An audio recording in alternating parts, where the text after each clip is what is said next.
जय महाराष्ट्र। या अगोदर मी 2 video post केलेले आहेत, आज त्याचा पुढचा भाग। एकीकडे आदरणीय उद्धव साहेब हे संवेदनशीलपणे राज्यातील जनतेला आणि महिलांना जपत होते, तर दुसरीकडे एक गबरू मंत्री वनातील हरिणीसारखी तिची शिकार करत होते। लॉकडाऊनचा फायदा घेत तिच्यासोबत सगळं काही कृत्य करणं चालू होतं आणि ती आपल्या समाजाचा मंत्री म्हणून त्याच्यावरती विश्वास ठेवत होती, त्याच्यासोबतची स्वप्न पाहत होती। परंतु गबरू मात्र वेगळ्याच काही स्वप्नामध्ये होता की ज्याला हिचा गर्भपात घडवायचा होता, हिला आयुष्यातूनच उठवायचं होतं की काय, अशा पद्धतीचे गबरूचं प्लॅनिंग चालू होतं। आणि गबरू म्हणजे ती कशी संपवल्या जाईल किंवा तिचा गर्भपात कसा होईल या सगळ्या घटना करत असतानाच गबरू अरुणला सांगतात की तिला मुंबईला घेऊन ये तिचा गर्भपात करण्यासाठी। आणि मग काही वेळातच गबरूला आठवतंय की आपल्या हक्काचं जे आपलं कार्यक्षेत्र आहे यवतमाळ, तर पुन्हा मग ते अरुणला सांगतात की तू तिला यवतमाळला घेऊन ये। आणि यवतमाळला तिला अरुण घेऊन जातो, एका खासगी ठिकाणी तिला ठेवलं जातं आणि दुसऱ्या दिवशी म्हणजेच 6 फेब्रुवारी 2021 रोजी सकाळी 5 वाजता तिला शासकीय रुग्णालयामध्ये गर्भपात करण्यासाठी दाखल केलं जातं। ती एकीकडे विचार करत होती की माझ्या पाठीमागे माझ्या गबरूचं नाव असावं, पण ते झालं नाही। तिला वाटत असेल की जाऊ दे, गबरूचं नाव नाही तर निदान माझ्या वडिलाचं तरी नाव असावं, पण तेही झालं नाही। तर नाव लावलं हे तिरहितच व्यक्तीचं म्हणजेच अरुणचं नाव तिच्या नावाच्या पुढे लावण्यात आलं।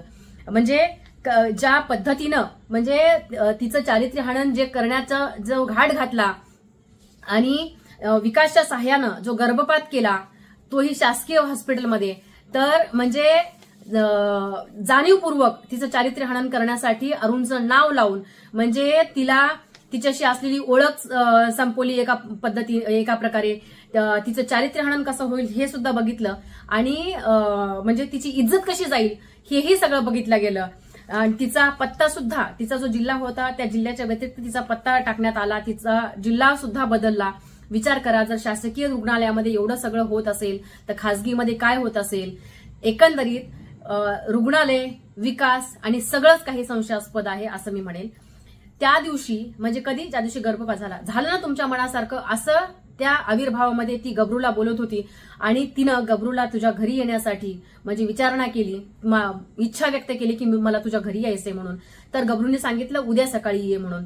तर दुसऱ्या दिवशी म्हणजे 7 फेब्रुवारी 2021 रोजी ती सकाळी गबरूच्या घरी जाते। आदल्या दिवशी तिचा गर्भपात झालेला होता।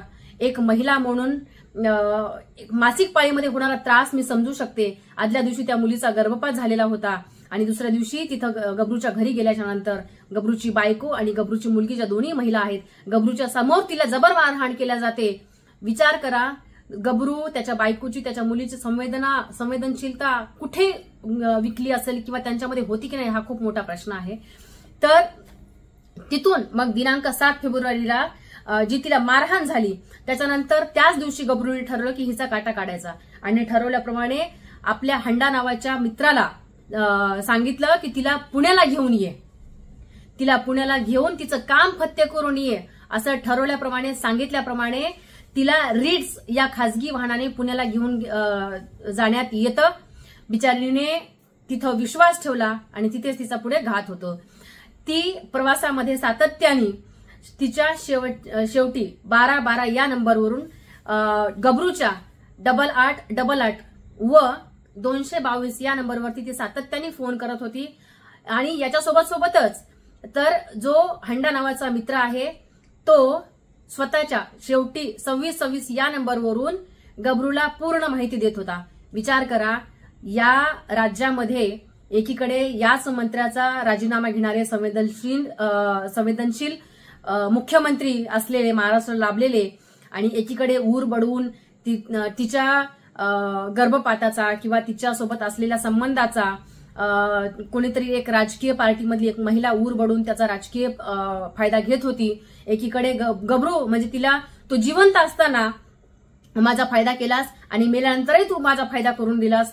याच आविर्भावामध्ये गबरूनी तिला पुढे कसं संपवलं आपण हे पुढच्या भागामध्ये बघूयात। तुर्तास इतकंच। जय महाराष्ट्र।